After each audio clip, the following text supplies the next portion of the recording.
Get on to rock, get up to burn, stand with the pride, never feel your desire.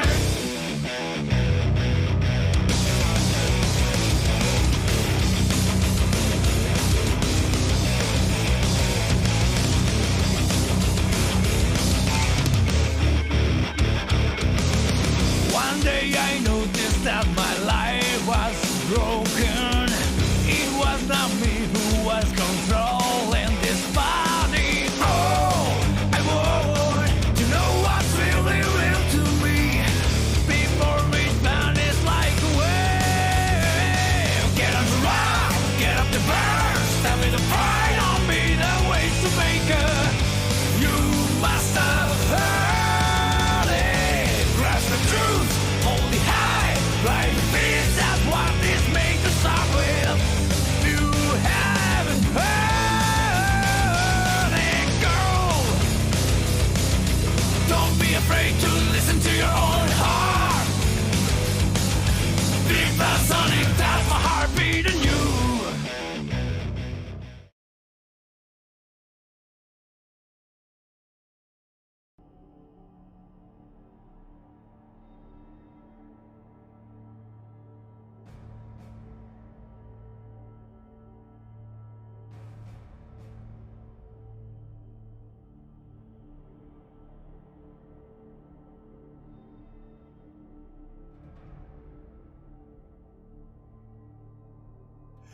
Man, I've just been talking for like the last 10 seconds.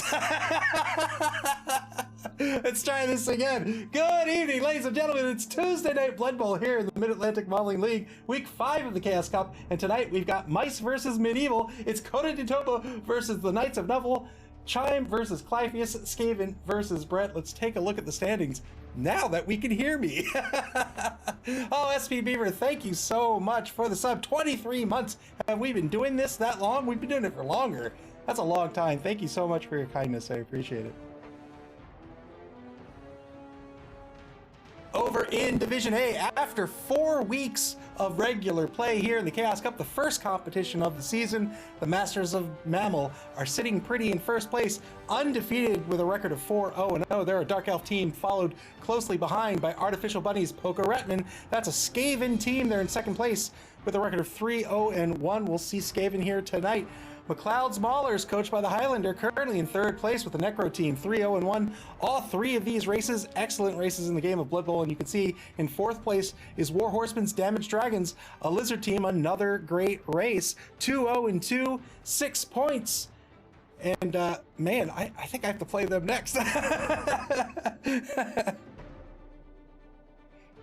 Over in Division B, in first place, also undefeated, is the Dinner Bell Darlings, coached by Doug the Minotaur, a Dwarven team, 4-0-0. Only 1 touchdown scored against him. He has 8-4-1 against. Crackling audio. Let's see if we've got crackling audio.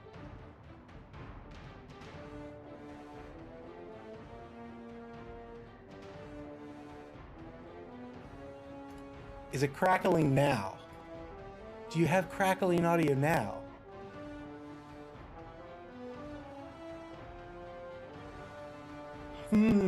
Okay, hold on.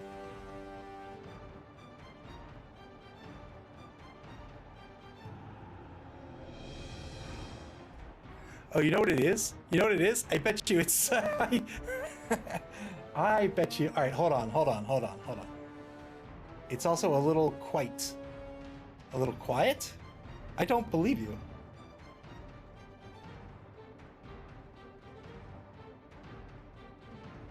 All right, let's try this.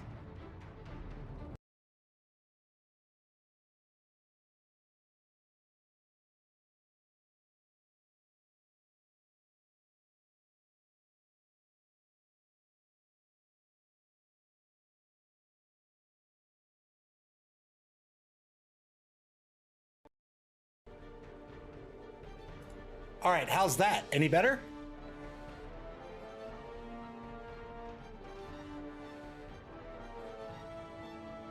All right, perfect. Thank you. All right, got that sorted. Wow, what a great start to week 5. All right. Anyhow, in second place, our Donkey Teeth, coached by Dead Fred. They're a Wood Elf team with a record of 3-0-1. Not far behind our Sweet Bunnies. That's kind of catchy. A Dark Elf team. 2-1-1 is their record. Nick Satan and the Carnivores, a Kislev team of all teams, in fourth place with a record of 2-1-1. Tonight, it's going to be Coda, Topo, and the Knights of Nuffle, looking to get a win here in week 5. There's only 3 weeks left in regular play in the Chaos Cup. But you know what? Win or lose, that's okay. It's only the first competition of the season. Lots of SPP to gain, lots of TV to gain in this season, right? You can level up, you can kit out your team the way you want. And I look forward to seeing how these coaches decide to kit out their teams.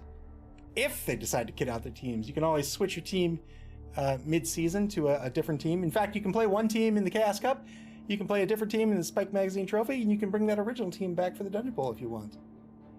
First up, let's take a look at the roster for Coda Topo, coached by Chime, coming in at a TV of 1140, a Skaven team, 12-player roster. He has a thrower, 1, 2, 3, yeah, that's right, 4 gutter runners. You almost always see 4 gutter runners. The Poco Ratmen are an exception to that. Decided to pick up the pig guy instead, but we're not talking about them tonight. We're talking about Coda Topo. They have the number 12 Storm Vermin, only 1 Blitzer on this roster. You'll often see 2. He has just the 1, but that's okay. He picked up block on the number 3 Gutter Runner. That is a blodger. That's going to be a thorn in the side of the Knights of Nuffle tonight. 2 linemen are injured. They both have a smashed knee. That means they have a niggling injury, and that means that whenever they roll on the injury table, they're going to add a 1 to that.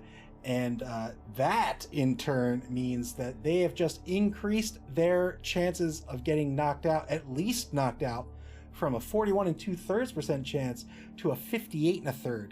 So a big difference. It means the odds are now in favor of them getting knocked out whenever they get knocked down, and you can be certain that that in turn means that Clypheus is going to try to target these 2 linemen if at all possible. 4 rerolls, that's a lot of rerolls. 1 cheerleader, 1 coach assistant, 1 fan factor, 1 oppo. He'll be up against Clypheus, the current league champion. He's brought a Brett team in to the Chaos Cup this season. They are coming in at a TV of 1240. Wow. All right. TV of 1240. Oh, all right. No, wrong team. Who did I click on? I clicked on Dinner Bell Darlings. Coming in a TV of 1110. That means he's going to pick up 30K, but he only has 10K in the treasury. 40K is just not enough to do anything with, so nothing's going to happen in the inducement phase. Also has a full roster, has an 11-player roster. He's leveled up a lineman to pick up a kicker. That's a great pickup in my opinion. And he has a level up on Gnarly, the number 3 blitzer, picked up the dodge skill that makes that player a blodger as well. That's a blodger with catch and dauntless. Dauntless not going to come into effect in tonight's matchup, but you can bet block and dodge will. And he's leveled up the number 1 blitzer as well as to be a blodger. Blodge is really good. That's an excellent combination in the game of Blood Bowl. That means there's only 1 face on the block die that's going to knock you down. So you can bet that Clypheus feels a little bit more, feels a little relieved that he's been able to pick up these dodge skills as opposed to when he was at TV 1000.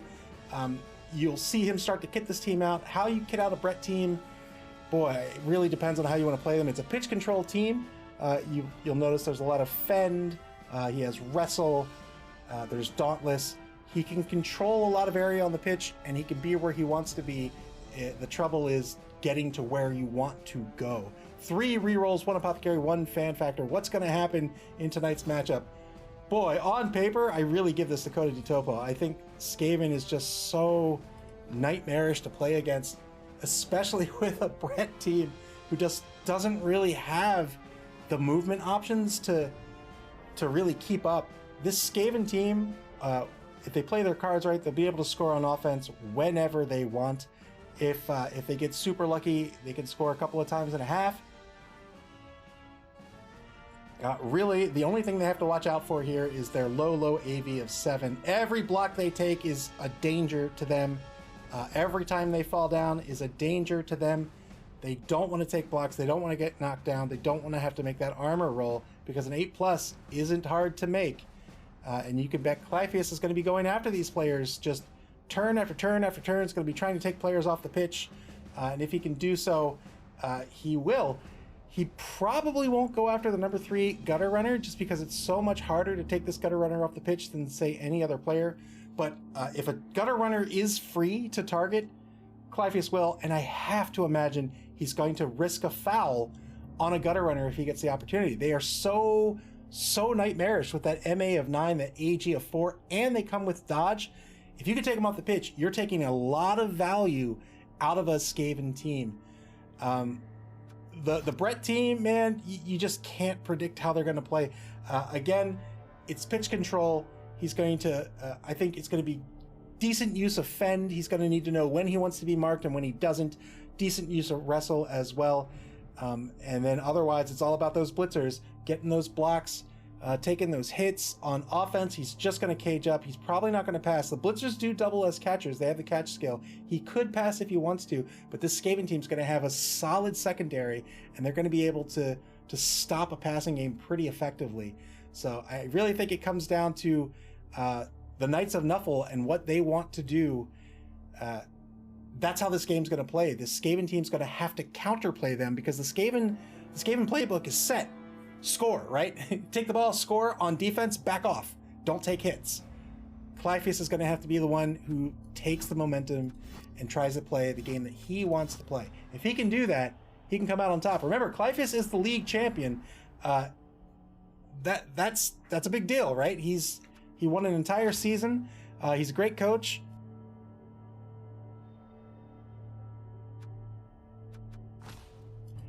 He won an entire season. He's a great coach. So that's not for nothing, right? But really on paper, boy, I think he's going to have a tough time against a Skaven team. Both coaches are in Discord. Nothing to do in the inducement phase yet, so we're going to get this game right underway. First game of week number 5. 3 weeks remaining before the cut to top 4.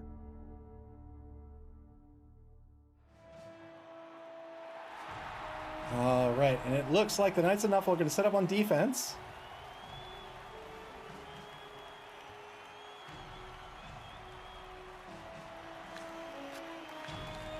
+2 fame advantage to the Knights of Nuffle.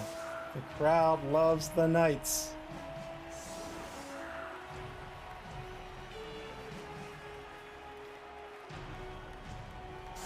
Four rerolls for Coda and Topo, 3 for the Knights of Nuffle. Yeah, 4 rerolls I think is a lot, especially for a Skaven team. You have all that AG4 on these gutter runners, plus you have the dodge skill. That dodge is a baked-in reroll for your dodges. He has a thrower as well. He's got a reroll on the pickup. He's got a reroll on the pass. I would be very surprised if he burns through all 4 rerolls.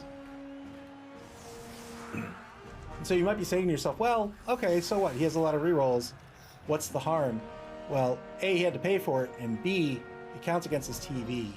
So that's money that he's giving up to opponents if he can't leverage it. Part of the game of Blood Bowl is making sure that you really leverage all the value that you can. You don't want to overpay for something, right? You don't want to pay for something that you're not going to use because that's counting against you. That's basically money that you're not really paying to yourself, you're paying to your opponents. 3-man defensive line. The Knights of Nuffle looking to screen out this Skaven team. They have a V formation here at center pitch. 2 players in either wide zone. Currently screening out the entire pitch. A well-placed blitz could open up a hole. 5-man line for Coda and Topo. They're going to try to block down these linemen. 4 players would do it. He doesn't need to have 5. With 4 players, he can get the 2 die here, and then he can just block down this way. That would leave his 5th player free to go wherever he likes, but 5 is fine.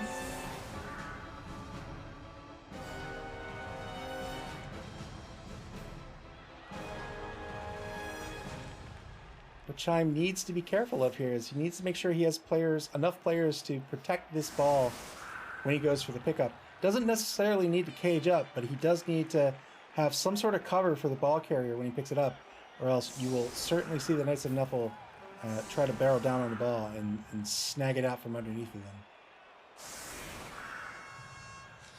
1 gutter runner on the sideline. Wow, he's going with 3 gutters instead of 4.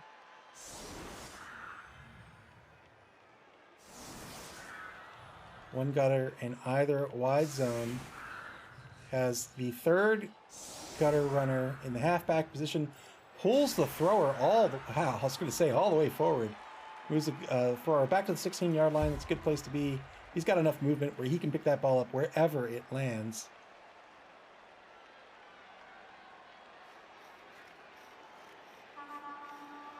Remember, the Knights of Nuffle have a kicker. There he is. Set up in a legal position. He's going to go with the shallow kick here. We'll see if this works out for him. I think this is the right call against this fast team. It's a blitz. It's a blitz. Everybody for the Knights of Nuffle who is not marked. That means everybody except the linemen. They're going to get a free movement. Oh, boy. Well, it's going to be a a touchback, but he's going to be able to get a blitz down a player and put himself into position.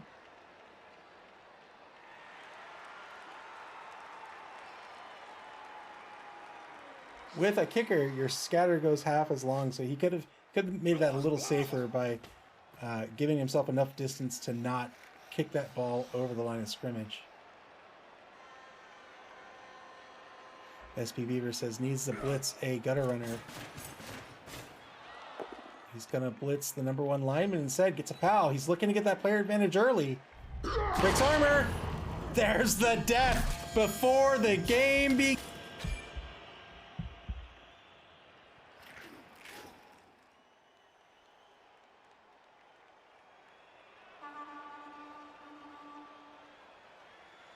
Got the POW on the roll. Well done by Calafias. 1-man player advantage. 1 death before turn 1. This is the Blood Bowl I like to see.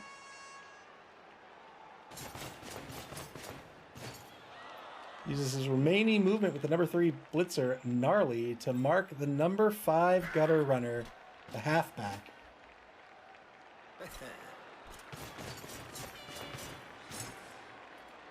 2 marks on the number 10 lineman in the left wide zone.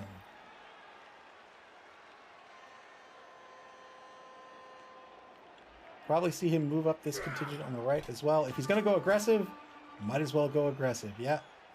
The number 5 blocker, Tsar, is going to mark the number 6 lineman, Corpit, over in the right wide zone. 2 marks now. SP Beaver says that gutter runner is going to run past him. Yeah, but I think that's an inevitability, really. He does need a safety. If he plans to protect against the pass, he absolutely needs a secondary. But he's going all in on the aggression here. So I think he's maybe giving up the drive here, or hoping that that the aggression is going to allow a turnover before this ball can get to safety.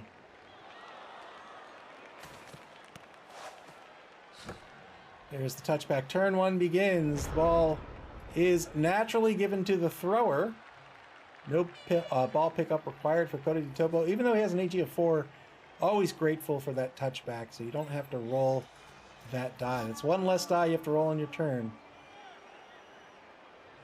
And you can see the Knights of Nuffle have set themselves up so that Coda Topo has a number of die rolls they're going to have to make on this turn.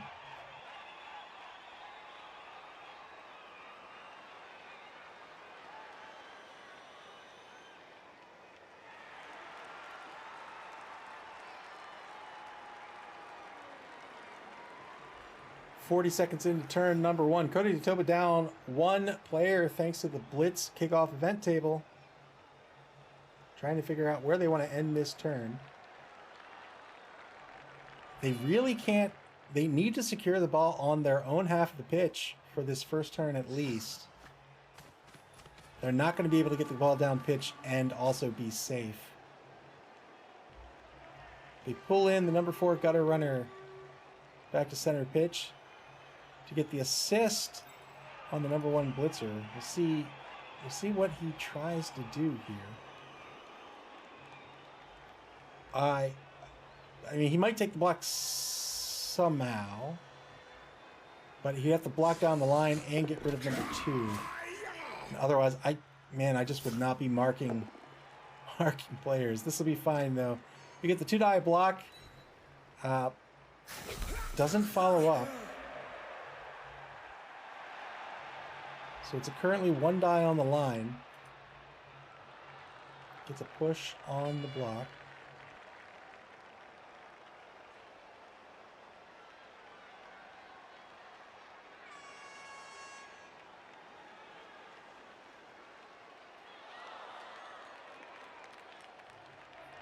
Ten seconds to go for Coda to Topo.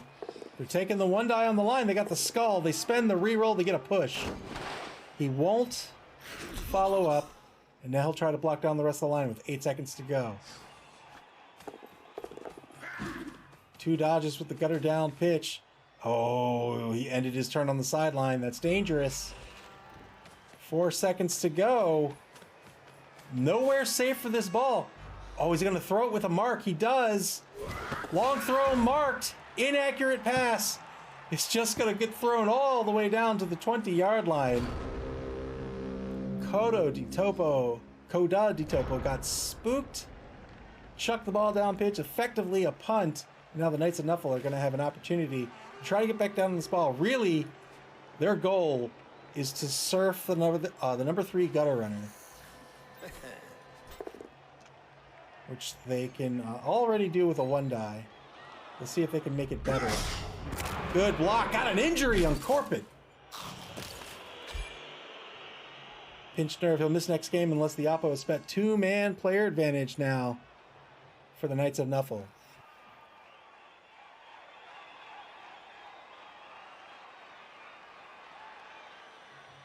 Always risky ending your turn marked as a Skaven team. AG7 isn't a lot. Setting up the surf now on the thrower. Gets the push. It's all he needed. Well done. Another injury. 3-man player advantage for the Knights of Nuffle. Broken ribs this time. That's 2 players that'll be out next game. 1 is a thrower. Holy moly.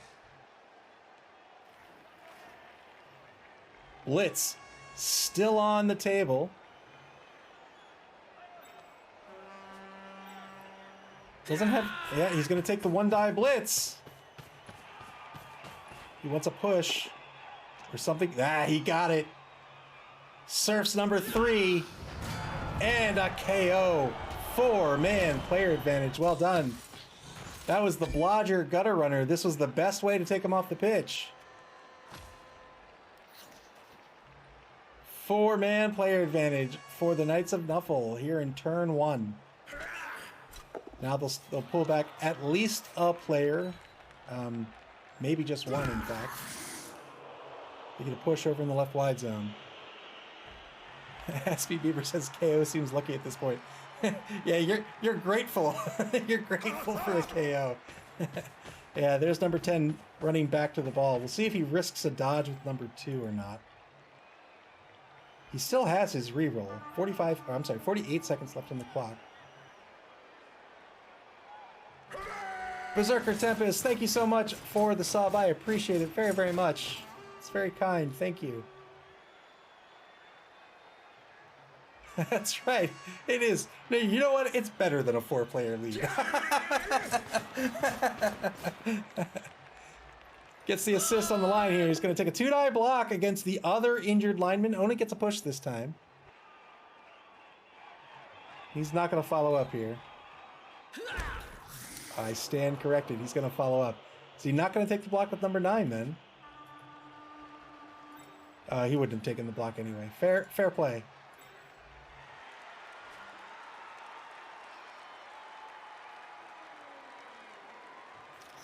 He can take the block with the blitzer. It'll be a skilled block. He's going to take it. Got to push.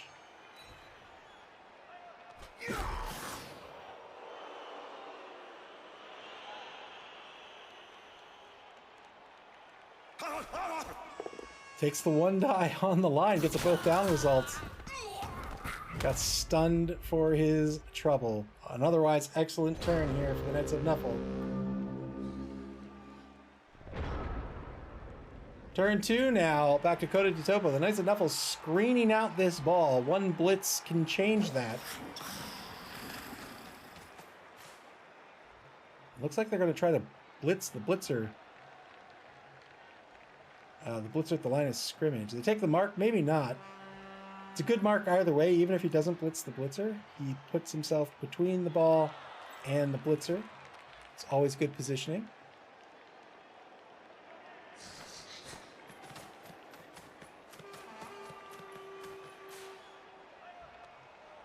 I'll try to blitz number 13. Takes a mark with the number 4 gutter runner. He's going to want to convert on that. If he doesn't, that gutter runner absolutely going to take a block.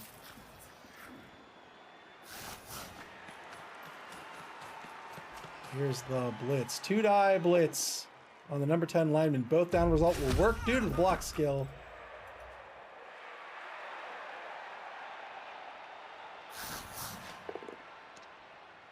One die back at the line of scrimmage. Breaks armor. Will not be able to follow up here due to fend. If fend skill is used, if a player has the fend skill and uses it, it means that the blocker cannot follow up.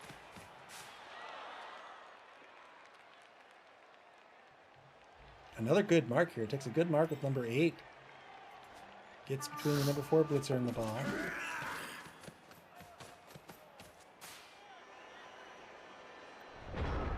Turn 2. Back to the Knights of Nuffle. 3 rerolls remaining for both coaches.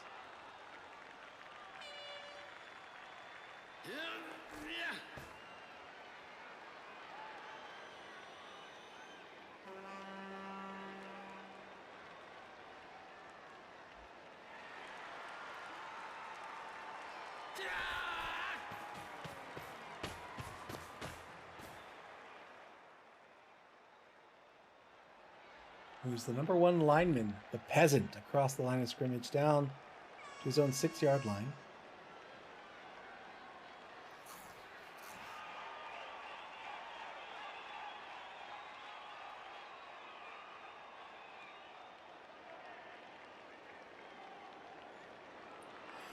Berserker Tempest asked, okay, just getting dinner ready.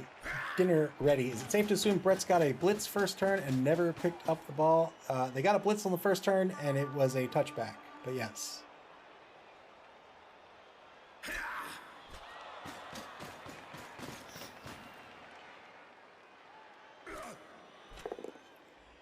Two-die block at the line on the number 10 lineman. Gets a push here. Decides not to follow up.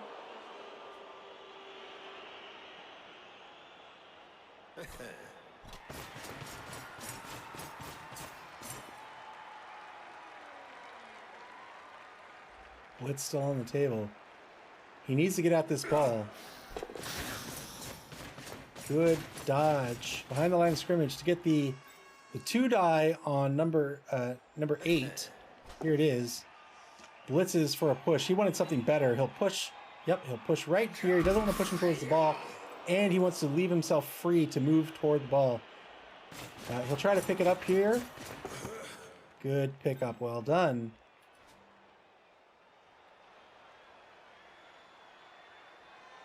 He's probably got another dodge in his future here.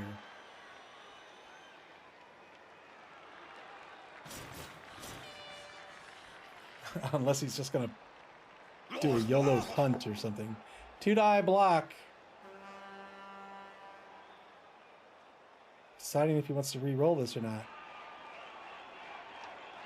Decides to take the push. He's like, oh, I got a 2-die on your gutter runner. I'd love to knock him down. Turn 3, back to Coda to Topo.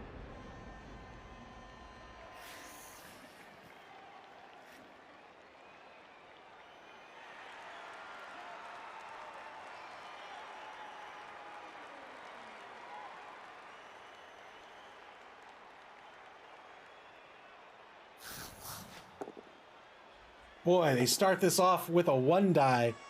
Got a both down result. Spent the reroll to get a push. Can't follow up due to the fend skill. But another 2-die block is incoming on number 10. Might even be a blitz. Nope, he's going to save the blitz for the ball carrier. Gets a KO on the lineman. Well done. 3-man player advantage now for the Knights of Nuffle.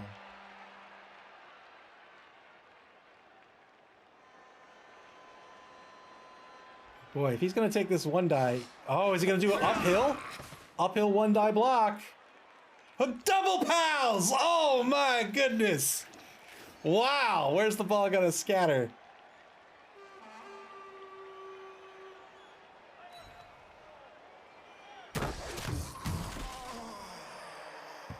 Was just looking for the push due to the strip ball. Couldn't pick the ball up, doesn't have the re-roll to make it safe. The ball's gonna scatter onto the 14-yard line. Onto the sideline, in fact. Wow, got double pals on the uphill block. Well done by Chime and Coda Topo. SB Beaver says, you may kill half the rats, but they will still score. Ah, never mind.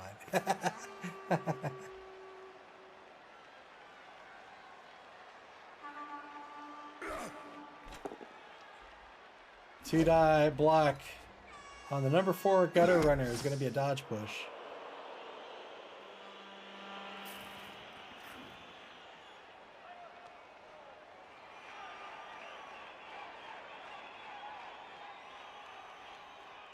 Four players off the pitch for Coda Topo, 1 off for the Knights of Nuffle. 10v7 currently.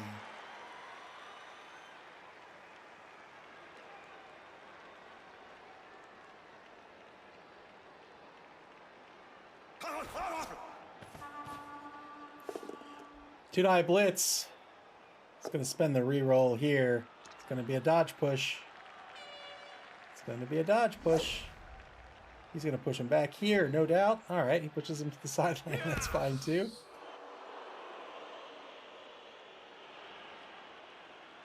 I like how I say no doubt. It doesn't happen. No doubt. Actually, should have doubted.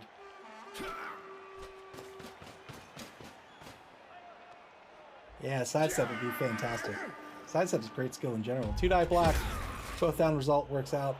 Thanks to the block skill on the number 3 blitzer. Failed the pickup. Oh, the ball stays on the pitch. I'm not sure if he actually wanted it to stay on the pitch, but we'll see. In fairly good position here. Coda Topo on turn 4. They're going to try desperately to get this ball back. I mean, they could move the gutter runner down pitch into the end zone.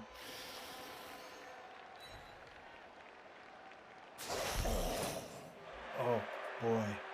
All right, this gutter can get up and move the ball, or pick up the ball. 1, 2. Yeah, there's the good dodge. Failed the pickup. Has to spend the reroll. Failed the pickup again. That's going to be a turnover. Nobody can handle this ball. Who greased this ball?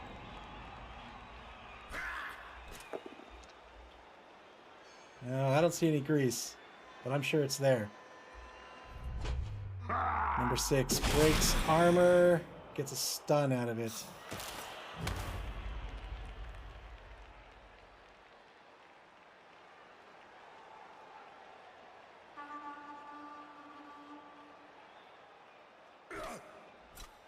Here's the blitz to get the surf on the number 5 gutter runner. Gets a pal. Well done. Oh no! I imagine the Oppo's going to get spent here. He is. Wow. Wow, that doctor deserves a medal. He saved that gutter runner from sure death.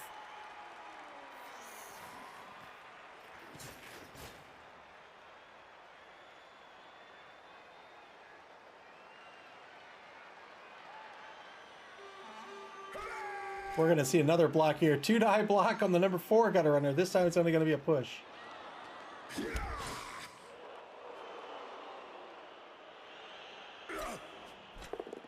Two-die block at center pitch. Gets a knockout on number 11. At this point, I'm up so much, I would 100,000,000% start fouling. Gets a foul on number 10 as well. Breaks armor, gets another KO. Well done. Skaven are fast.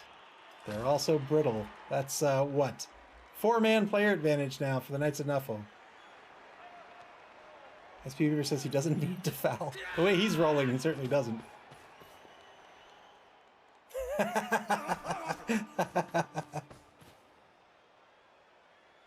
Two-die block. Two-die block on the Storm Vermin.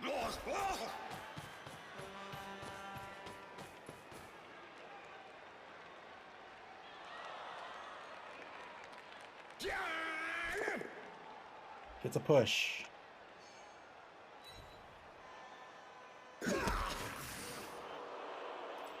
Cheeky dodge by number 11. Oh, that's not a dodge, that's his player. Number 11.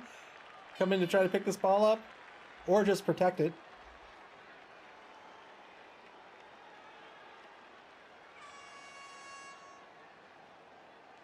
Hey, turning them into zombies is the nicest thing you can do. You give them more life. You give them more unlife. Decides to protect this ball. Currently resting on the 10-yard, on Knights of Nuffle 10-yard line on the right sideline. Second quarter begins. Coda to Topo. Down by a 4-man player advantage. Down 5 players on the pitch. They have 6 remaining. They have 5 remaining. Are they really down that many? Oh, yeah, they are. They are. They're down 6. 5-man player advantage for the Knights of Nuffle.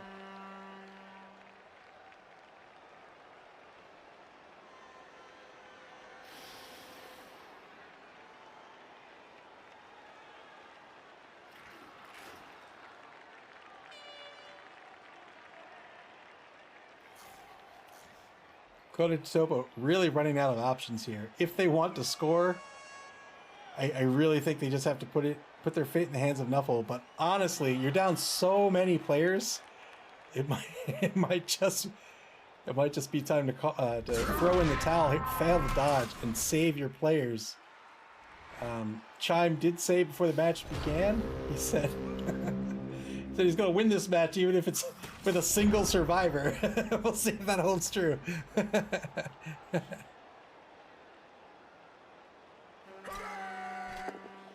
Knights of Nuffle, they're going to have a 3-die on this gutter runner, and mercifully that gutter runner stays on the pitch.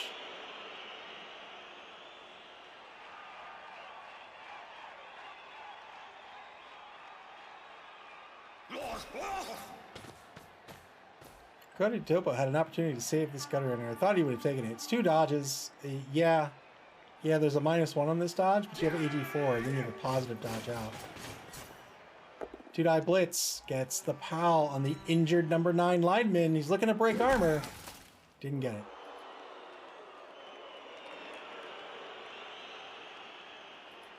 I will be offended if Clypheus doesn't foul that gutter runner. I will be offended. I will put in a good word to have him docked 2 touchdowns.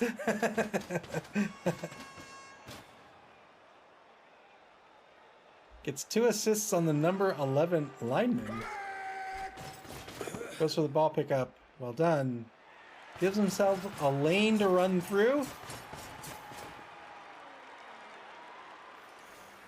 Knights of Nuffle are going to try to protect this ball carrier by putting their players between Coda Topo and the ball.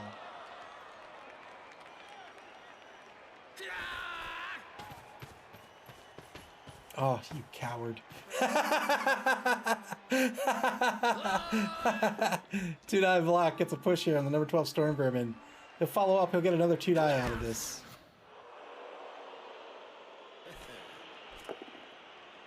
Well done. Well done. He's looking for a 9 on the Storm Vermin. Doesn't get it. Turn 6 for Coda Topo. All of their players remaining on the pitch are currently prone. The number 9 lineman probably wants to stay there. Well, I don't know if he wants to stay there. He is injured. And again, I would totally foul him. Stand up blitz for the 1-die blitz on the number 3 blitzer. Gets a push out of it. Decides to follow up. I would have kept him free and tried to move him down towards the ball.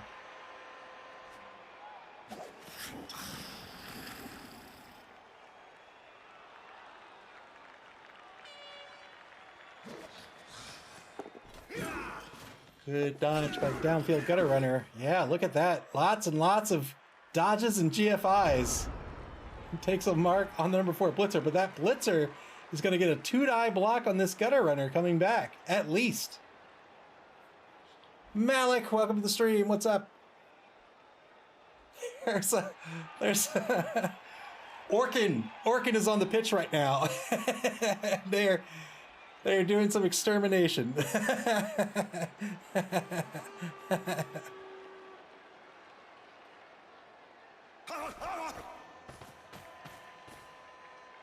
Looks like he's going to try to set up the 3-die on the gutter runner. He's got 3, 4, 5 is all he needs. 3-die blitz, perhaps, with the ball carrier. Here it is. That'll work out. And that ball carrier is going to move down pitch to at least the 16-yard line. There he goes. There he goes. And now, nothing to do but to clean up. 3 assists on the number 4 gutter runner currently. 2-die block gets a push on the number 11 lineman. Why here? Who are you gonna... He's gonna foul with the blocker. It's probably a better choice. Probably a better choice. Oh my goodness, why is he not fouling? How dare you foul, sir? I demand you foul. It's a 2-die block. It's the pal this time on the number 11 lineman. Hunting for that 8. Doesn't get it. Leaves the blitzer where he is. He doesn't want the number 9 lineman to get up and run away. 2-die block now on the number 8 lineman. Gets a push result here. This frees up number 1. He has a 2-die on the number 12 Storm Vermin. Berserker Tempest demands death. Oh, how dare you! 2-die block. He's gonna get the knockdown here. That's right. Foul or we riot. Foul or you lose a turn. Turn 7 now for Coda Topo. 2 turns left in the first half. Coda Topo down 6 players. 2 GFIs. Wow. Such I wouldn't risk those GFIs there, because if you fail that GFI, you still have to make the armor roll. And, you do not want to be rolling armor rolls as a Skaven team. Was that a blitz? Is that a dodge blitz? Either way, fail that dodge. That's a huge dodge to make. That -2, -3 actually. Not sure what the intent there was.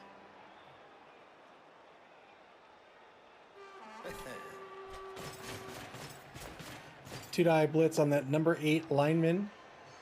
It's gonna get the knockdown. Knights of Nuffle will park this ball. I'm surprised he hasn't done it first. Park this ball on the 24-yard line.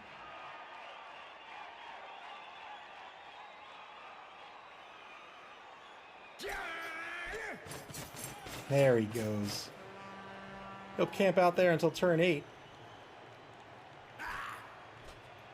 If you haven't heard our podcast, we have a new episode that released today. We talk about the new rules in Blood Bowl 2020, one of which is the new stalling rule. So basically, if you have the ball and you can score without any risk to yourself but choose not to, you are considered stalling. And that can impact you by a new mechanic called Prayers to Nuffle. Be sure to check out the episode to see how that works. Blood Bowl 3 will be using those new rules, and I'm very excited for it. Alex says score on 8. Indeed. Here's the foul. 4 assists. That's a lot of assists. Only got a stun out of it, but didn't get called off the pitch.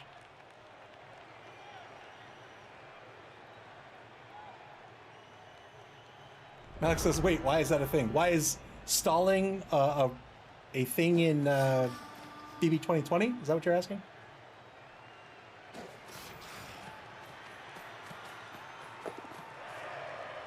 I don't know if it's a problem, really, but it's just another thing. Like, the Prayers of Nuffle table is a type of inducement / thing you can get on a kickoff event. And it's a D16 roll, and on one of those faces, you can get a Prayer to Nuffle that will penalize stalling players. So it's not... You can still stall relatively safely in the game, and if somebody rolls on that table, you'll know they rolled on it.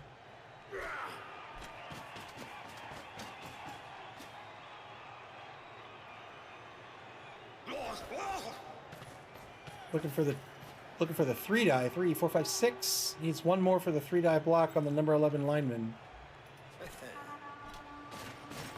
There it is. 3 die block. Gets a POW.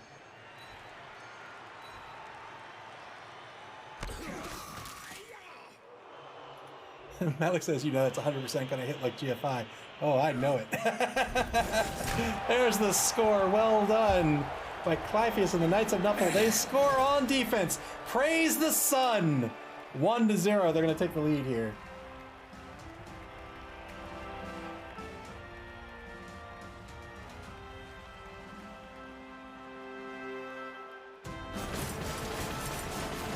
Knights of Nuffle going to be on offense here in the second half. They have a huge player advantage currently. I think there was only one knocked out player. They're definitely getting back a gutter runner who died and was saved by the apothecary. They get back one knocked out player. And the Knights of Nuffle will get back their linemen as well. It's going to be 11v7, I think. Yes, and 11v8 on the pitch. 3-man player advantage for the Knights of Nuffle.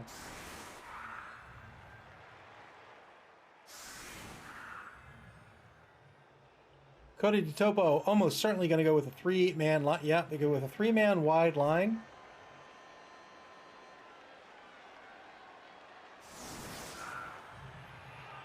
He's trying to, he goes wide here. He's trying to prevent the assists and force the Knights of Nuffle to put more players on the line to block down these players. SP Beaver says he had a 12-man team. I know you're saying that to make the math work, but I prefer to hear you saying that like, oh God, he had a 12-man team. Where did it go?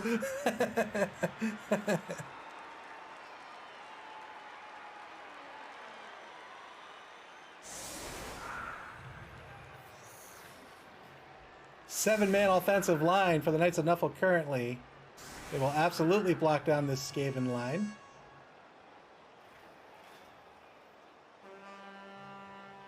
Knights of Nuffle, this betrays the fact that they're almost certainly going to cage up on their own 4-yard line here in turn number 9.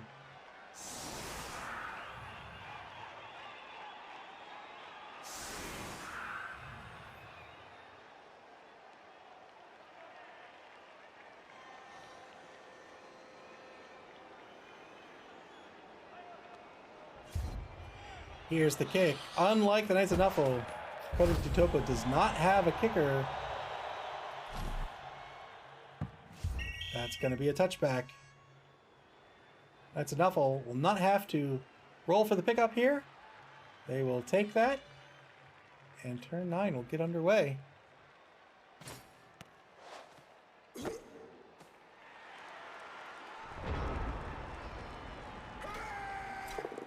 Two-die block on the left side of the line gets a POW.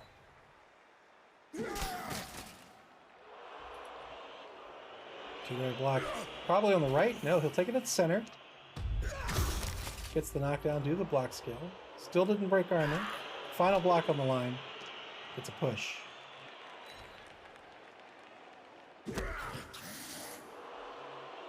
It was a marked pass though, so he had a -1 on the pass.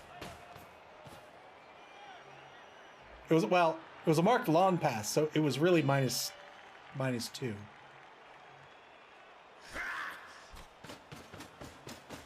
Oh wait, no. It's -1. I'm already getting my BB 2020 rules mixed up. -1 for the mark and then 0 for the long pass.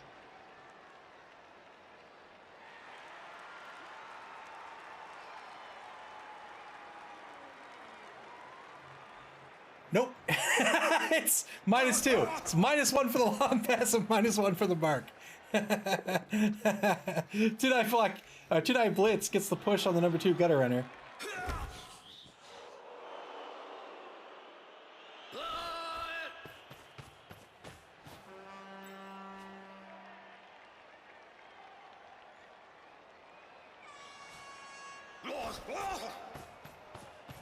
Blitz has been spent. Knights of Nuffle are just going to set up their cage.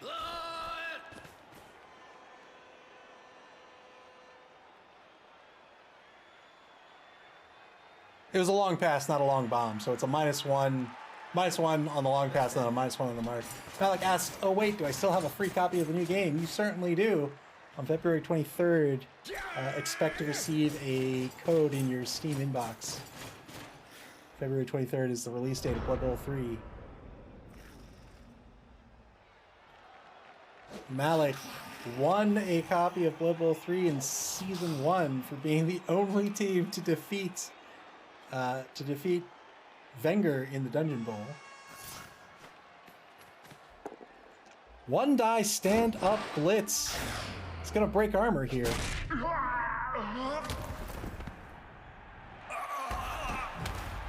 Gets a stun on Nick, on the peasant Nick.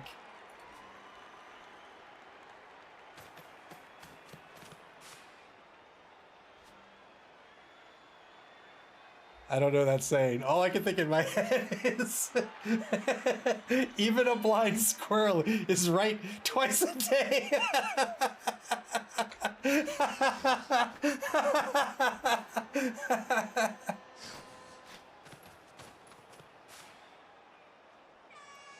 Cody to Topo, setting up, pulling the defense back a little bit.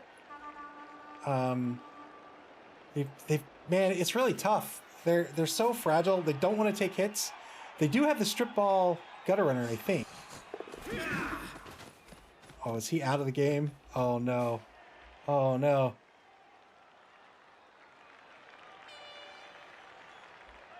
There he is. They do have the strip ball gutter runner. So all they really need to do is set up a turn where they can mark both sides of the cage. They can dodge that gutter runner in. He is AG4. It's a little risky, but he can dodge him in and try to cage bust and get this ball back.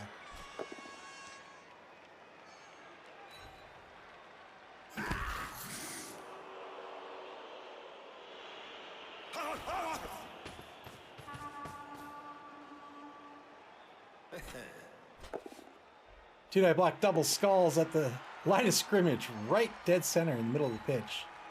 Spends the reroll, and Knights of Nuffle are down to 2 for the game.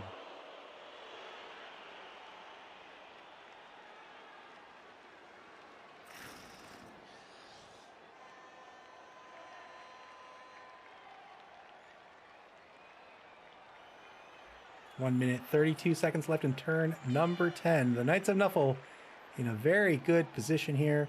They can blitz with the ball carrier. They could not. They could take the 2-die on the lineman that's in front of him. Really has a lot of options. He can go pretty much anywhere he wants on the pitch.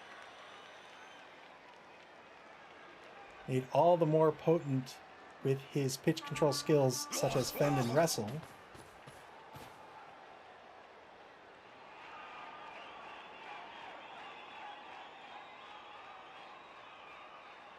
Clypheus, league champion, won last season with a Chaos Dwarf team. He also fielded a Goblin team for a competition. That was very fun to watch.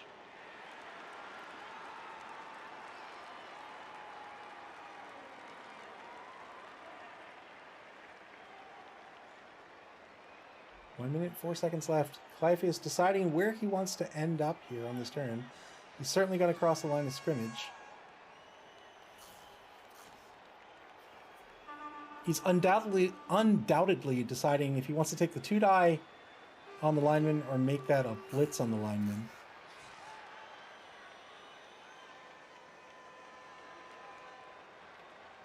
If he takes the 2-die on the lineman, I imagine the blitz is going to be on the number 9 lineman over here, which I think is really the preferable block that he wants. This lineman does have the injury. He has the niggling injury. That means he's going to get that +1 on that injury roll. And the odds are not in his favor for not getting at least knocked out.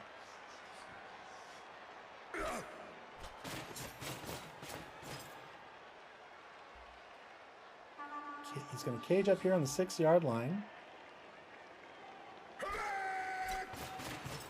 There's that blitz on that injured lineman.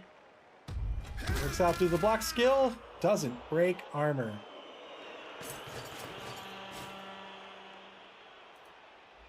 Two-die coming up with the number 11 lineman. This works out. Gets the pal. He'll push him away from the cage. Gets stunned.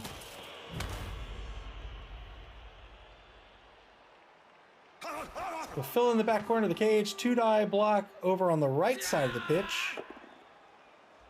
Works out.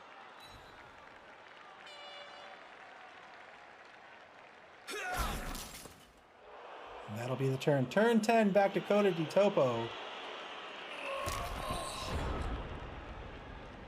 Boy, if you're going to go after this ball, if you're going to go after this ball at all, maybe now's the time. He can mark both of these players with a single Storm Vermin. He can take the blitz with his strip ball gutter runner and just hope for the best. That leaves him another gutter runner to pick the ball up if need be, get that to the downfield gutter runner, and then he could score.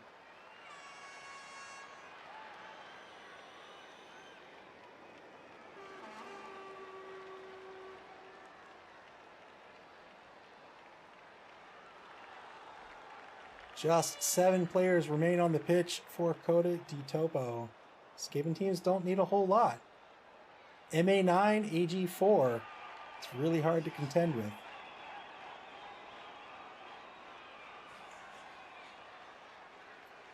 Skaven gutter runners starting with an MA of 9 means that if they gain just 1 point of movement in a level up and then they pick up sprint, they have enough natural movement, 13 spaces to score in 1 turn. There's 13 spaces from the line of scrimmage to the end zone. Sprint lets you take an extra GFI. That means they can move a whole 13 spaces on a single move. That's another thing you can't do in BB 2020. Maximum MA is 9, not 10.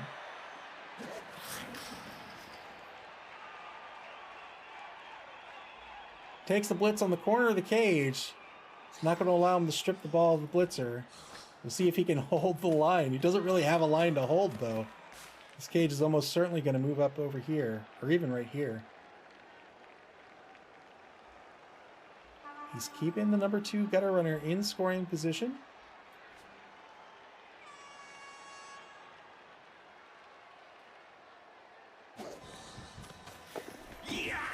The thing about the Skaven team is if they can get the ball back, they can score in a turn, and then they could do it again.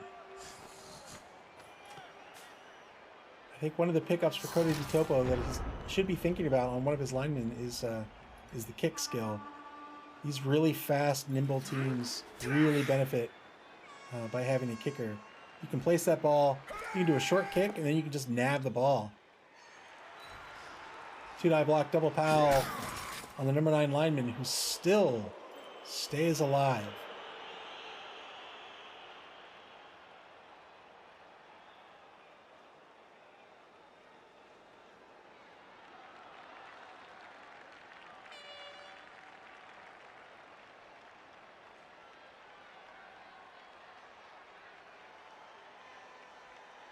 Alex says, I did that with Chaos Dwarfs last game. You caught your own kickoff?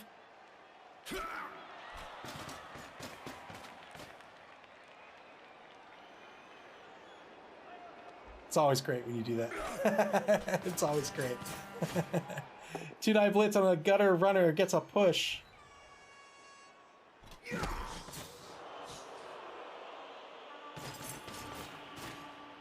Ball's going to advance to Coda di Topo's 14-yard line.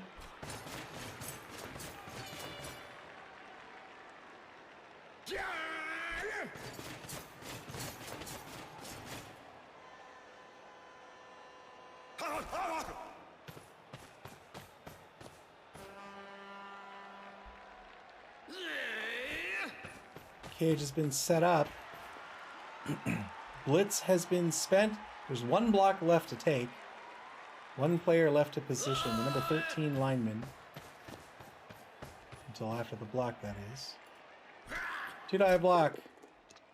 Gets the POW, and the number 8 lineman decides to take it with the blocker. That's going to free up the number 10 lineman. This is the kicker. Marks these two gutter runners. Gutter runners only have a strength of 2. This means that the block coming back is only a 1-die. Turn 11 for Coda di Topo. If they have... If they want to get this ball back, if they are planning to get this ball back, I don't think they have another opportunity to do it than this turn.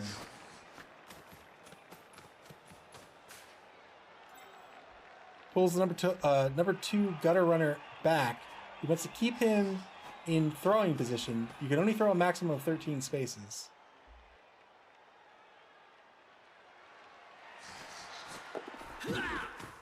Good dodge. Takes 1 mark on number 6. He could have made it 2 marks here.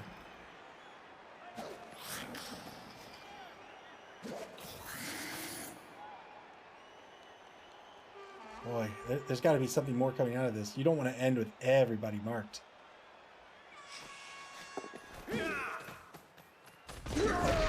Oof. Oof. Went for the blitz after all. It was a tough dodge to do regardless, but it looked like he was going after the ball. Didn't work out. 2-die block now for the Knights of Nuffle. SP Beaver says, is there a way to exit the game and rejoin in? Chime is having connection issues. Yeah, he can leave and come back. If he leaves, I think it's a 5-minute timer that ticks down. He has 5 minutes to get back into the game before it counts as a concession.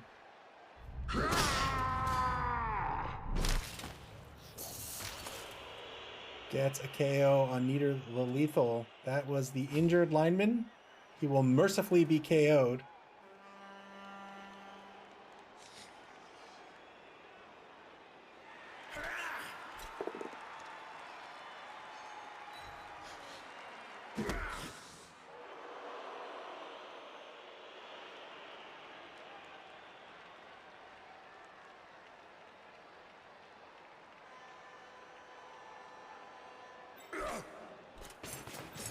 The Knights of Nuffle are going to take the blitz here and probably just set up for the stall, I think. Well, he followed up here to get another block on the gutter runner. 3-die block on the gutter gets the POW. All right, maybe he won't stall after all. Maybe he's just going to score.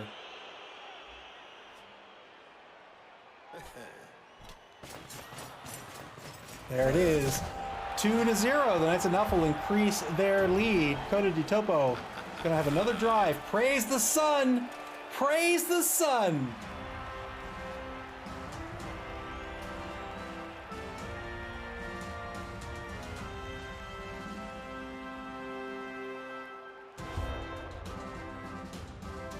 Gonna give these Skaven an opportunity to come back on the pitch. Both are coming back onto the pitch. That's gonna be a 2-man player advantage? 3-man player advantage?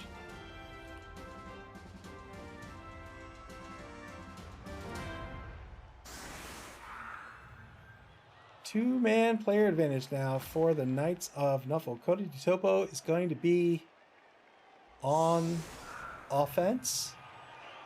They have plenty of time to try to get on the board here.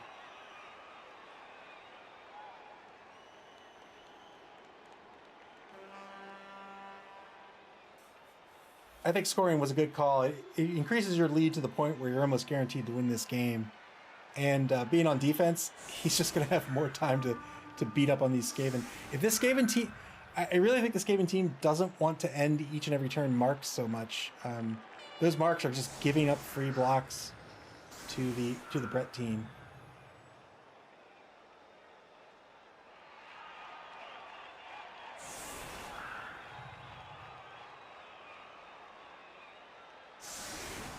What you can do when you're a fragile team, it can be difficult to sort of get your head around at first. You're like, well, I want to be taking blocks, right? Like, I'm a Blood Bowl team.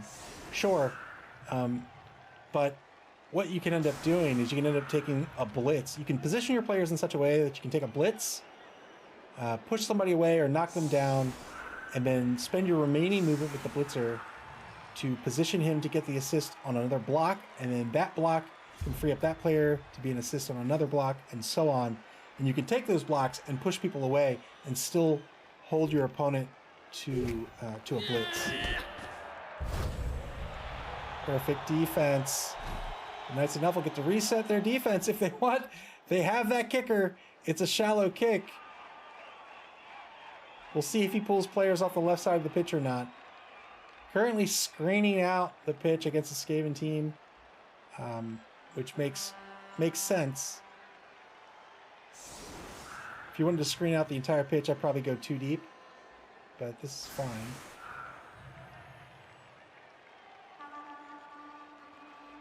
Malik says catch it. It's not a blitz. It's not a blitz result. You can't actually cross the line of scrimmage.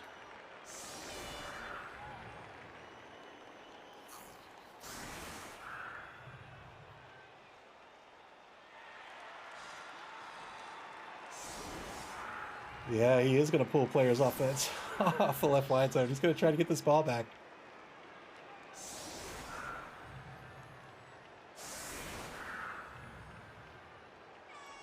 Totally giving up the left wide zone. I don't know if Coda de Topo minds so much here. Remember, they're very fast. These gutter runners have an MA of 9. So this gutter runner, for example, number 5, 1, 2, 3, 4, 5, 6, 7, 8, 9. He can get anywhere on his half of the pitch in one movement.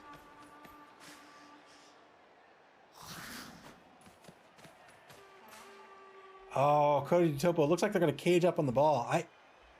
Man, I would have chucked this ball over here and started moving down pitch.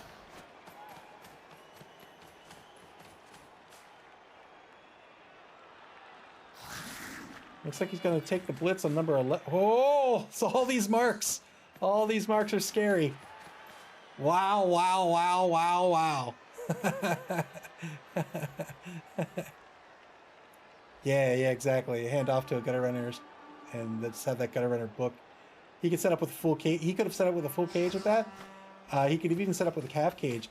With Clypheus pulling so far to the right, he could not really get an effective defense in front of the cage. Coda de Topo probably would have had to contend with one dodge.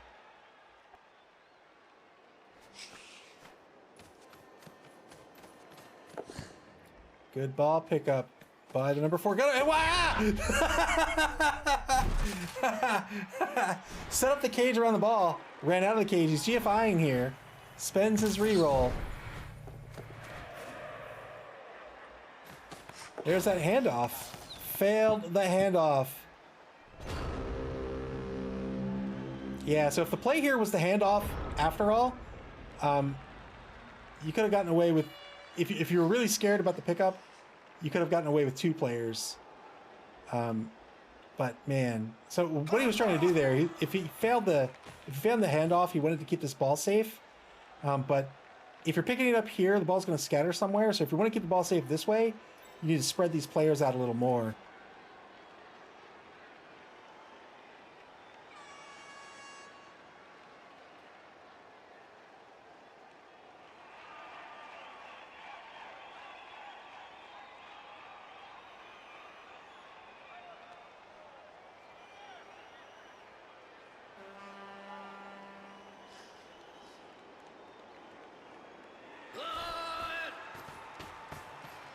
Oh man, I just realized I was drawing and I wasn't holding down the push to talk key. Well, it was very insightful. Gets an injury. That is 3 players from Coda di Topo who are going to miss next game. Wow. Wow. And one who's just straight up dead.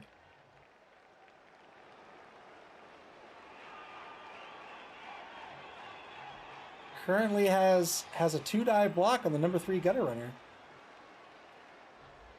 These gutter runners are only a strength of 2, so this assist here makes this 3, a strength of 3, and this assist makes this a strength of 4.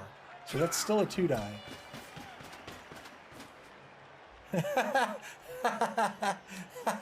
Malik says, well, there's always a new team next season. The silver lining. Knights of Nuffle are going to take these marks.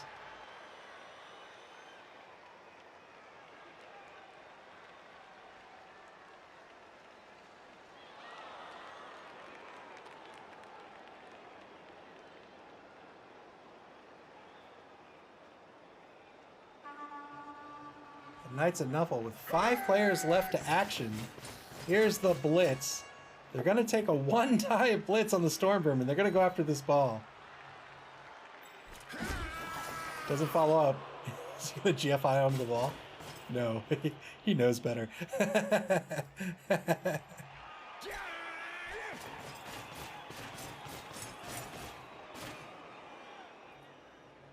Opens up a lane to funnel players through toward the ball.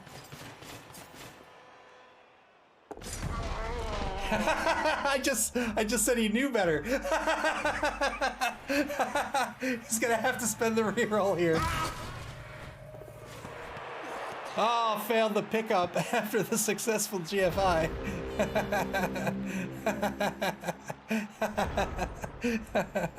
Well, Coda di Topo, they could score. If they got to pick up the ball, it's going to be tough. But they could get in if they pick the ball up. It's a positive dodge out. They can get the ball to number 2, or just pass it to number 2 or something.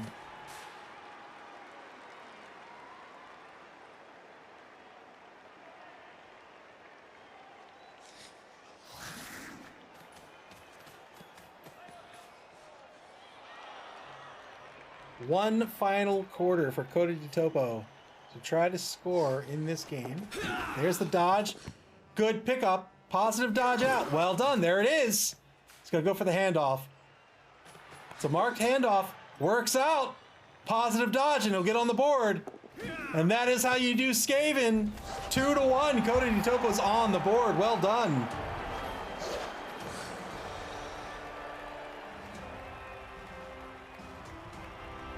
The beautiful Coda di Topo cheerleaders.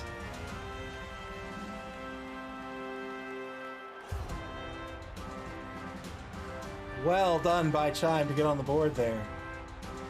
That's the danger of these gutter runners. They are nasty, nasty pieces.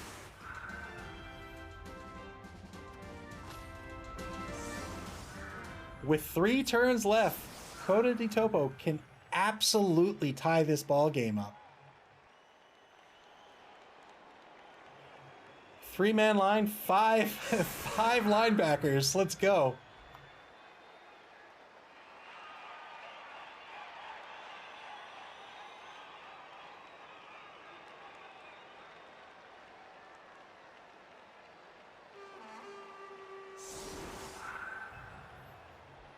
Berserker Tempest says, I wouldn't call a gutter a linebacker. He could be whatever he wants to be.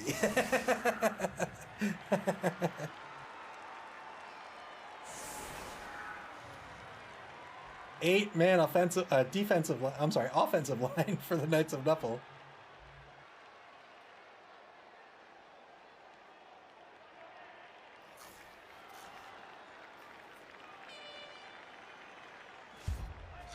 Coda di Topo would have loved a kicker right about now. High kick.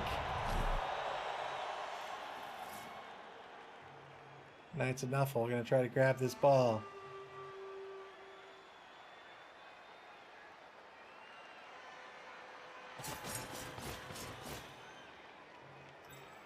Try to catch this ball with the number 3 blitzer. Failed the catch.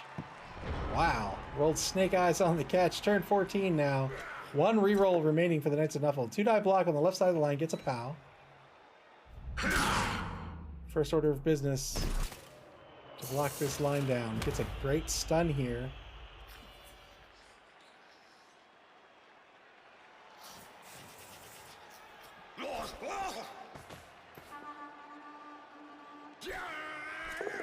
Two-die block on the center defensive tackle. Gets a push. That's that injured lineman. I'm surprised he's putting them on the line like that. Final two-die block gets a POW.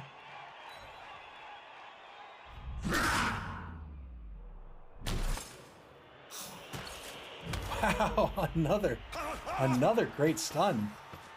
With so few players left on the pitch, these stuns are huge.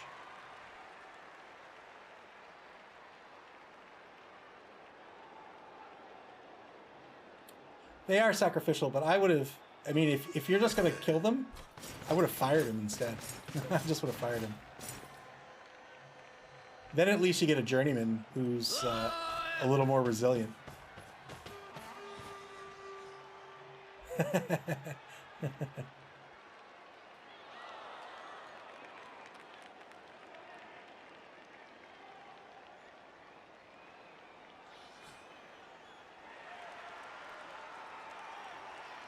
Knights of Nuffle trying to mark everybody on this team.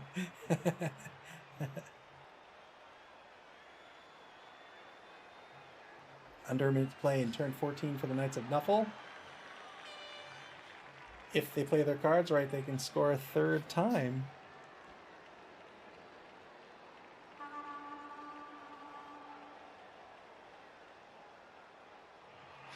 What they absolutely don't want to do is they don't want to get cavalier here and give up this ball to another, to a Skaven pickup attempt.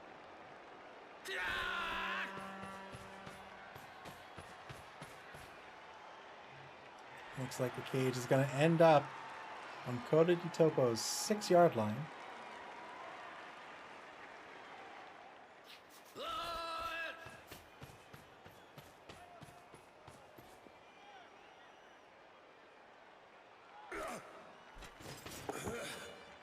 Good pickup.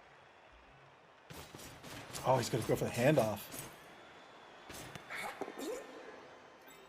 It's a good handoff to the number 2 blitzer. And it's number 2 to pick up some SPP on the score. Where's he going to end up, though? 3 seconds.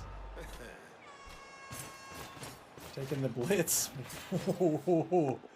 3-die blitz. He's going to get a push. He's going to have enough time to move the blitzer back. He does. Well done.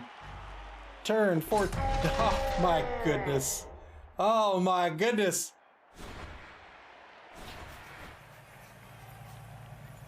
Spends a reroll here on the GFI. Works out. Turn 14 back to Coda di Topo.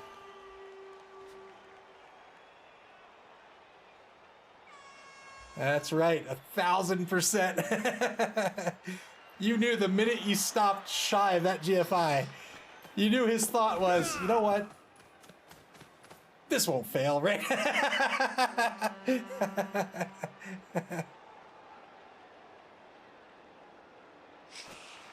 Coda di Topo. Who are they blitzing? They blitzing the ball carrier? Ooh, uphill blitz. Uphill blitz. It's not going to work out. He has to spend the reroll. Boy, he'll get a push out of it.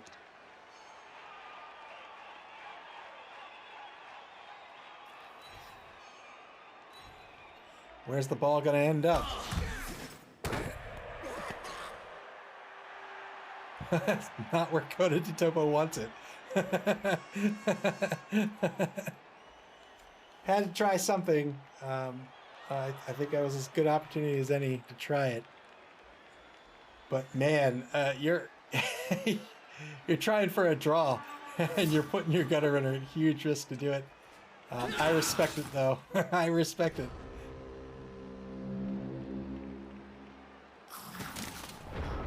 Turn 15 for the Knights of Nuffle. They're going to have to end this turn in scoring position. The Blitzers have an MA of 7.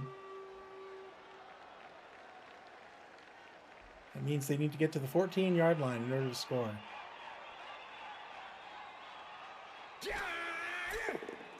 Well, really, they can get to the 10-yard line if they want a GFI. 2-die block's going to be a dodge push on the number 2 gutter runner, but he's going to eat another block shortly. Here it is. Another push.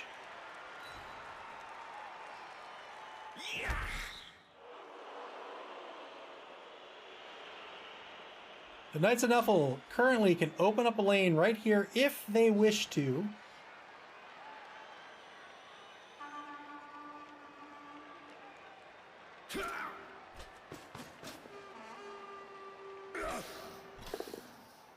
Two-die block gets the knockdown on that injured lineman. He's going to try to break armor again. Doesn't do it.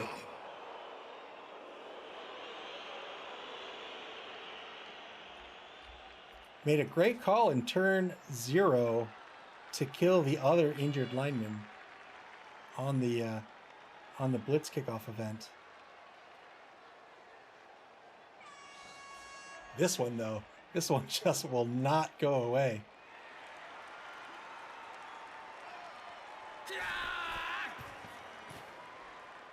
There's that lane. He's moved the number 13 lineman, Knack the Peasant. Not only does he get his assist against number 4, but he's freed up a lane to move the ball through.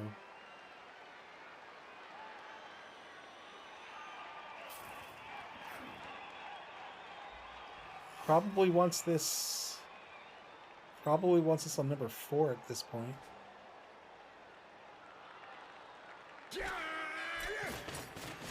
No, he's going to take the blitz instead. 3-die blitz. It's going to be a dodge push. He follows up. Here's another one on the number 5 gutter runner.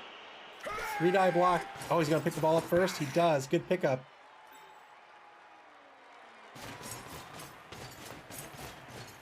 There it is. He moves down that lane. He's got a 3-die block on number 5 coming up. But first, a 2-die on number 4. He's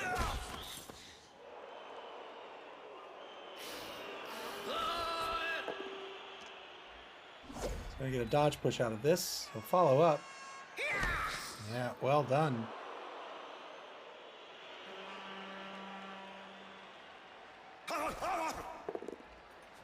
Three-die block again.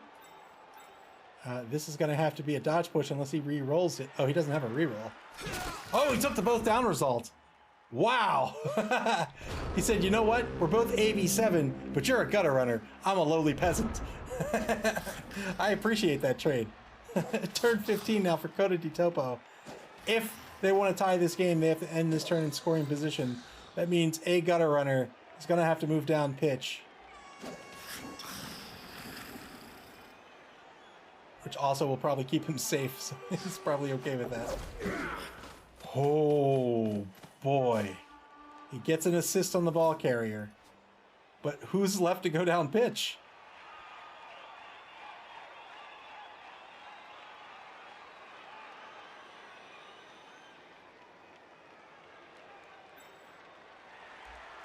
Oh, Niche. Niche can get up and move away. Fail to dodge here. That's a KO. He can't spend a reroll because he has the dodge skill. He got a free reroll on it. Failed the reroll. That is the end of the turn. Coda Topo will not be able to score. This game's going to end at least 2-1. Final turn of the game. The Knights of Nuffle are up first. 2-die block on the number 10 lineman. Breaks armor, gets a stun, doesn't matter.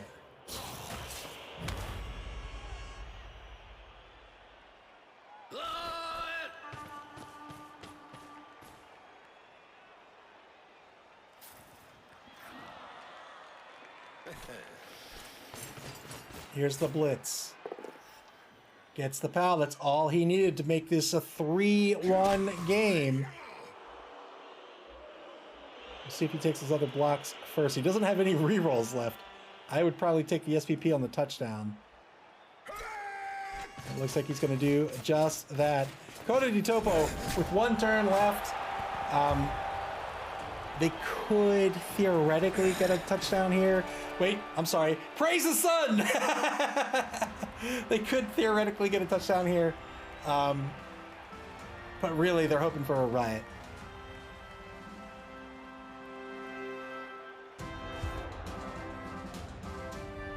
If there's a riot on the kickoff event, that's a guaranteed extra turn.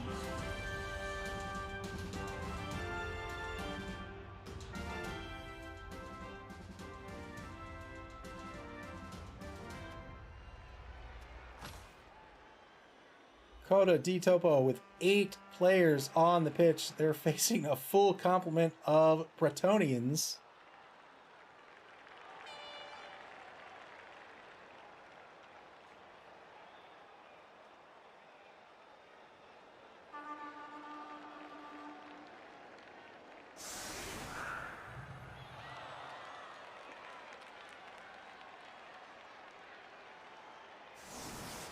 He has 12 players on his roster.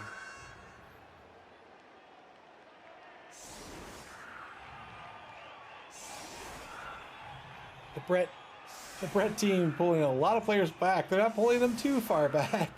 Just a little bit back. Pulling these players back to the 14-yard line.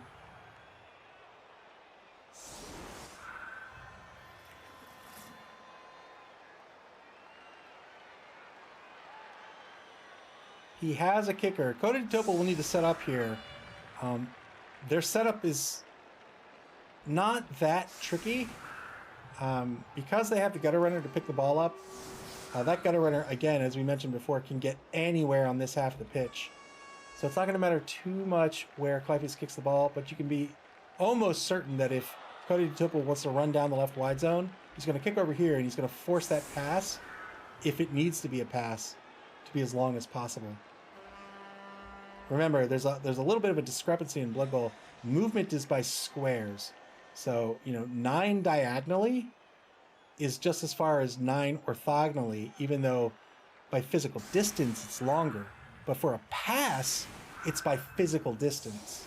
So a diagonal pass actually can be hard to visualize.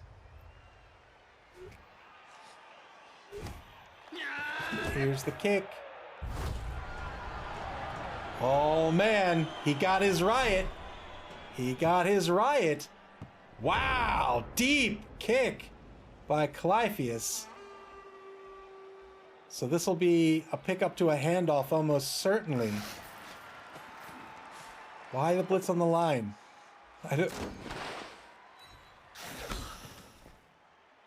Still has movement left with the number 12 Storm Vermin. He needs to get this ball down pitched and he needs to be safe. He needs to have somebody in scoring position on this turn.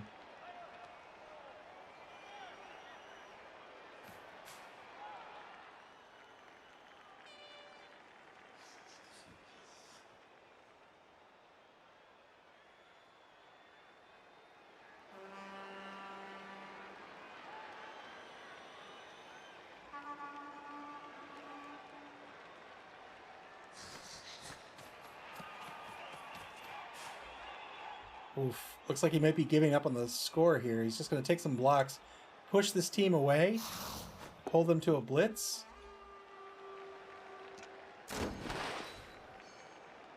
Two-die block's going to be a push result. Can't follow up because of fend.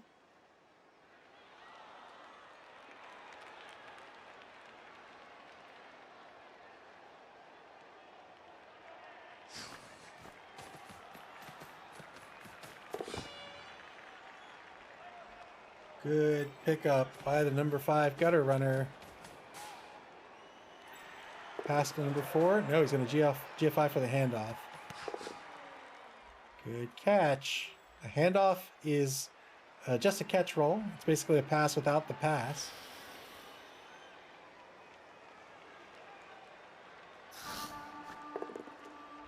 Two-die block spends a reroll here. Gets a POW on number 12. He doesn't need to one turn anyway.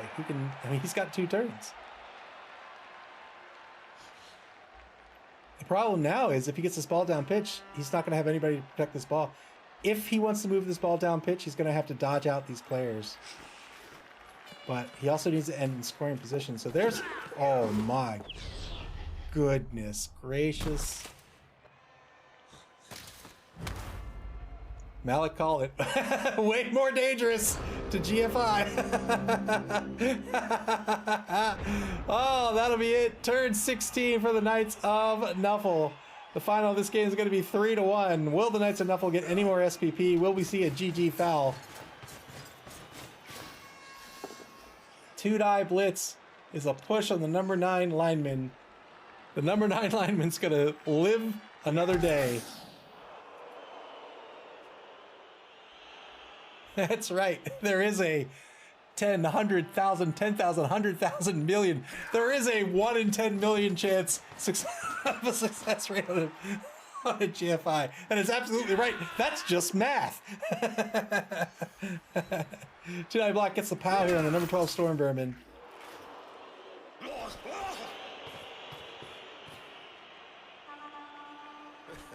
Blitz has been spent. We've got 2 assists on the foul, 3 assists. We'll probably see 4 assists on this foul.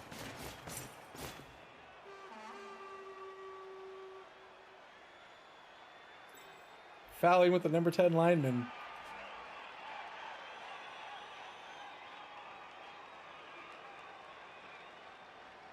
Doesn't really matter who he fouls with. He's just looking to put some hurt on. Here it is.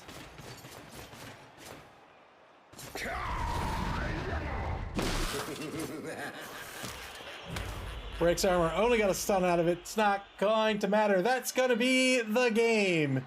3-1. The Knights of Nuffle are going to take this one. They're still going to move forward for some reason. Oh, there's 1 turn left. I was like, what's going on?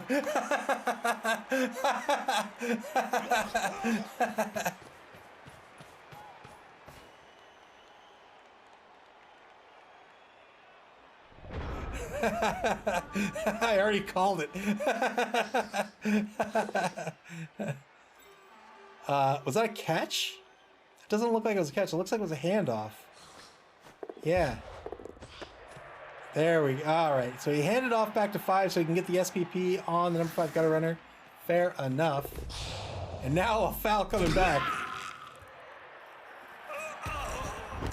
Gets an injury out of it. Yay! Yay!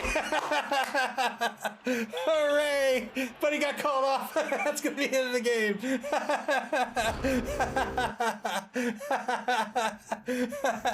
The final of this one is going to be 3-1. The Knights of Nuffle are going to win this game against Coda di Topo. You can see the Knights of Nuffle dominated with ball possession here tonight.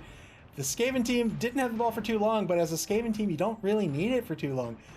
Huge yards rushing for the Knights of Nuffle. Coda di Topo sustained 65 blocks tonight. Boy, that's a lot of blocks. SPP for the game. Coda di Topo is going to pick up 9. The Knights of Nuffle are going to pick up, wow, is that 20? 20. Who called 22? I think Clypeus called 22. He got 20.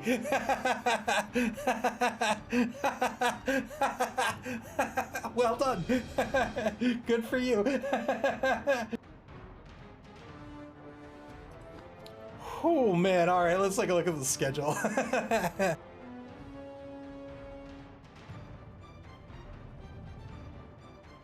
Game number 1 of week 5 down. We've got plenty of games left. The next streamed game is going to be Saturday, February 11th at 8:30 p.m. Eastern Standard Time. That's UTC -5. That's going to be the Damaged Dragons versus the Dead Presidents, War Horsemen versus me, AV Unit 2, Lizards versus Undead. I'm looking forward to that match, kinda. Lizards are rough, man, but we'll see what we can do. After that, we've got Donkey Teeth versus Skitter Twitch Die. That'll be Sunday, February 12th at 10 o'clock p.m. Eastern Standard Time. And then we have the Carnivores versus Dinner Bell Darlings, Monday, February 13th at 9 o'clock p.m. Eastern Standard Time. 2 games left to be scheduled. And when they do get scheduled, you'll be able to check it out and get alerted to those schedules on our website at www.maml.club, here on Twitch or on our social media pages on Twitter, Mastodon, and Facebook. You can listen to our podcast, Mammal Talk, and watch previous games on our YouTube channel. Play Blood Bowl. What a fun game this is, where you can be a medieval team versus actual vermin. You can play Blood Bowl 2 or Blood Bowl via Blood Bowl 2 on Steam, soon to be Blood Bowl 3, and in tabletop form at your friendly local game store until Saturday night at 8:30 p.m. Eastern Standard Time. Take care, everybody, and enjoy your evening.